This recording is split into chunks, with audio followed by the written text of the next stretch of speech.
le monde ne peut pas produire et tout le monde ne doit même pas produire. Dans le domaine agricole, il existe des secteurs connexes à l'agriculture proprement dit, c'est-à-dire à la production agricole en elle-même. Actuellement, il faut savoir que ces secteurs constituent des niches dans la plupart de nos pays. Nous vous encourageons donc à vous intéresser à ces secteurs connexes de l'agriculture et surtout à y investir, à monter de grandes entreprises dans ces domaines-là.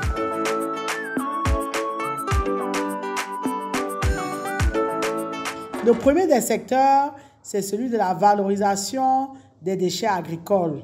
En effet, il faut savoir que les domaines de l'agriculture et de l'élevage rejettent chaque année des centaines de millions de tonnes de déchets organiques. Mais que faire de tous ces déchets-là? Que faire de ces déjections animales en quantité, de ces boues végétales, etc. Aussi, réutiliser les déchets agricoles pour fertiliser les sols, c'est vraiment l'objectif que peut se fixer une entreprise ou une personne qui sera chargée de la valorisation des déchets agricoles. Parce que les déchets agricoles sont précieux pour enrichir la terre. Ils permettent de limiter l'usage des engrais chimiques. Nous vous encourageons donc à vous intéresser à la valorisation des déchets agricoles, à vous spécialiser donc dans la valorisation de ces déchets organiques. Donc, vous allez travailler à mettre en place des méthodes de réutilisation des déchets organiques, de ces déchets agricoles-là, pour la fertilisation des terres cultivables. C'est un des domaines du futur parce que la gestion des déchets dans le domaine de l'agriculture est plutôt récente. Et ça se développe en parallèle avec le fait qu'on prend conscience de la problématique du réchauffement climatique. Si vous vous spécialisez dans ce domaine, donc, vous allez donc travailler à effectuer l'analyse des déchets agricoles, donc, effectuer des études d'impact des sols à fertiliser, superviser donc les plans d'épandage chez les différents agriculteurs qui vont acheter ces déchets agricoles-là. Donc, c'est vraiment le travail qu'il y a à faire. Donc, récupérer les déchets, les analyser, étudier les sols à fertiliser, approcher les agriculteurs et leur montrer l'impact de la réutilisation de ces fertilisants-là et travailler à épandre dans ces fertilisants chez les agriculteurs dans leur exploitation agricole. Il faut savoir que la méthanisation fait partie de ce secteur de valorisation des déchets agricoles-là. La méthanisation, en fait, est basée sur la fermentation des déchets organiques pour produire le biogaz, donc une source d'énergie propre. Donc, on travaille à produire le biogaz à partir des déchets. Vous allez voir, par exemple, les éleveurs qui ont énormément d'excréments d'animaux. Ils peuvent produire du biogaz à partir de ces excréments-là. Donc, ça fait partie donc, de la valorisation des déchets. Donc, vous allez voir que les entreprises qui vont investir dans la production de biogaz ne peuvent que s'en sortir parce que avoir une exploitation agricole qui produit du biogaz, vous allez avoir des clients. C'est une opportunité pour nos exploitations qui sont en zone rurale et qui sont souvent dépourvues de sources d'énergie.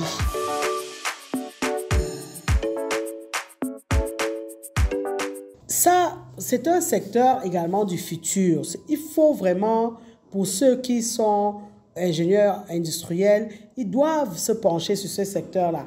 Parce que ce secteur intègre les technologies du numérique et de la robotique. On le sait très peu, mais il faut savoir que l'agriculture, c'est le deuxième marché mondial de la robotique de services professionnels.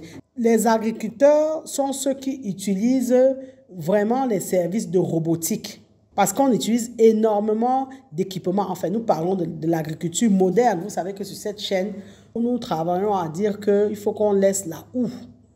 Donc aujourd'hui, dans le monde, les agriculteurs utilisent énormément la robotique de services professionnels. Vous allez voir sur cette chaîne, on vous montre souvent des vidéos que nous appelons vidéos inspiration. On vous montre le machinisme agricole, on vous montre ces engins robotisés là qui font les tâches que les humains font.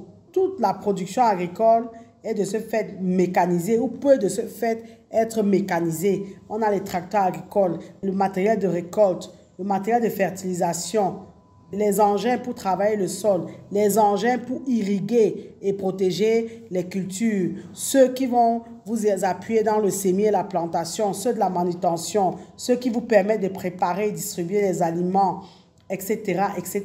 Il y a tellement de matériel agricole, les robots agricoles. Ça, c'est un secteur également qui est une niche dans nos pays.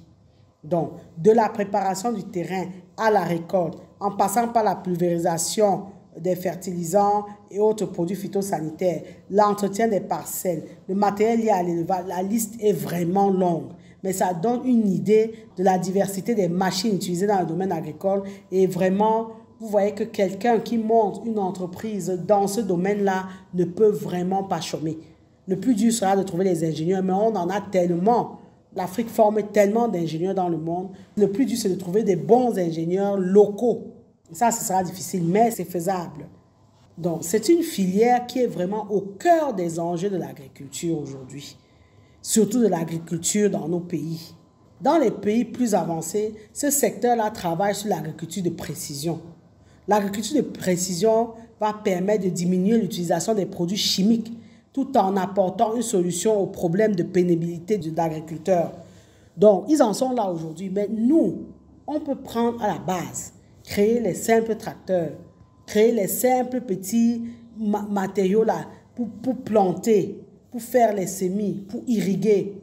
Donc, travailler à mettre sur pied, à investir dans des entreprises qui s'intéressent à tout ce qui est agroéquipement. Ça, c'est également un secteur clé dans le domaine agricole. Pour ceux qui ne veulent pas planter ou cultiver ou produire proprement dit, ils peuvent investir dans ce genre de secteur-là, dans le secteur de l'agroéquipement. Et nous disons ici que le tout n'est pas d'acheter et de revendre, mais c'est effectivement de créer des mini-unités de production de ce matériel-là.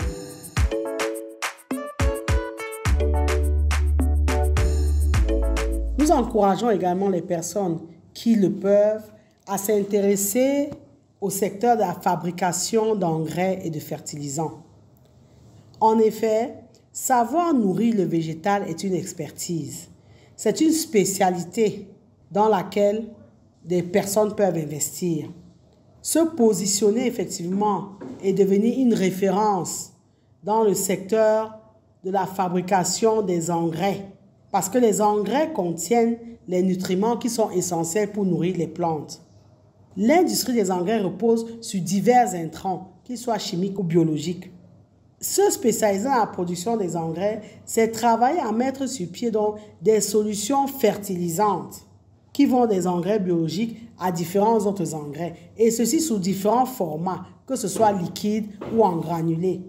L'enjeu étant, dans ce secteur, de proposer une offre produit en parfaite adéquation avec les attentes de cette agriculture moderne dont nous vous parlons là. Et en même temps, proposer donc des solutions qui sont adaptées donc aux contraintes de chaque climat et aux contraintes de chaque culture.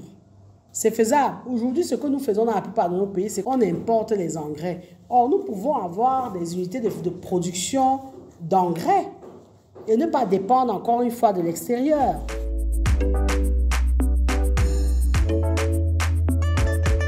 Tout comme la nutrition végétale, maîtriser la nutrition animale est un défi. Au-delà de la mise en place de provenderies, parce que la provenderie, en fait, la plupart de nos provenderies ne travaillent qu'à mélanger les formules alimentaires, à mélanger les intrants destinés aux animaux d'élevage. Il s'agit de travailler à élaborer des formules alimentaires et ça nécessite des connaissances pointues en nutrition animale. Et au-delà de la fabrication des formules et du mélange des intrants, il faut travailler également à la santé animale parce qu'alimentation et santé animale sont liées. Vous allez voir par exemple, si on prend un simple cas, celui des mycotoxines qui sont des moisissures qui infectent notamment les grains. La plupart des gens mélangent, font des formules alimentaires, ils achètent les graines, ils mélangent. Mais ils ne s'assurent pas que ces graines-là ne sont pas infectées en mycotoxines. Or, les graines constituent la base de l'alimentation de la plupart des animaux de production. Et la présence de mycotoxines dans l'aliment des animaux a des effets néfastes sur leur reproduction, sur leur production même, pour ceux qui produisent le lait, sur leur production, ceux qui produisent les œufs, et sur leur état de santé en général. Donc, tout ça peut affecter donc, le système immunitaire et prédisposer les animaux à des infections. Donc, il ne s'agit pas seulement de mélanger les intrants qu'on va citer dans les formules alimentaires. Il s'agit effectivement d'être un réel expert en nutrition animale, en alimentation animale. Donc, mettre en place ce genre de structure également, ça, c'est également un défi dans notre environnement. Ces structures-là, ces entreprises ou ces spécialistes-là vont donc appuyer les éleveurs afin que ces derniers travaillent à mieux nourrir leurs animaux, qu'ils soient malades ou non, et qu'ils formulent des aliments adaptés à chaque âge, à chaque situation. Ceux qui sont les animaux gestants ne s'alimentent pas pareil que ceux qui ne le sont pas, ceux qui allaitent pareil, etc., etc. Donc, développer des secteurs d'expertise en alimentation animale, ça également, c'est vraiment très important si on veut développer le secteur agricole et le moderniser. Vous l'avez donc compris, tout le monde n'est pas obligé de cultiver, de produire. Il y a des secteurs connexes à l'agriculture qui sont des secteurs porteurs. Nous vous encourageons à vous intéresser à ces secteurs-là. Merci de liker, partager, commenter la vidéo si vous pensez qu'elle vous a été utile. Nous vous encourageons ces derniers temps à nous appuyer dans le partage de nos vidéos parce que notre chaîne semble restreinte. Abonnez-vous à Agri TV Web et activez la cloche de notification pour ne pas manquer nos prochaines publications. Et rappelez-vous toujours et toujours que savoir, c'est le point de départ, mais c'est agir qui fait et qui fera toujours toute la différence. Maintenant que vous savez, place à l'action.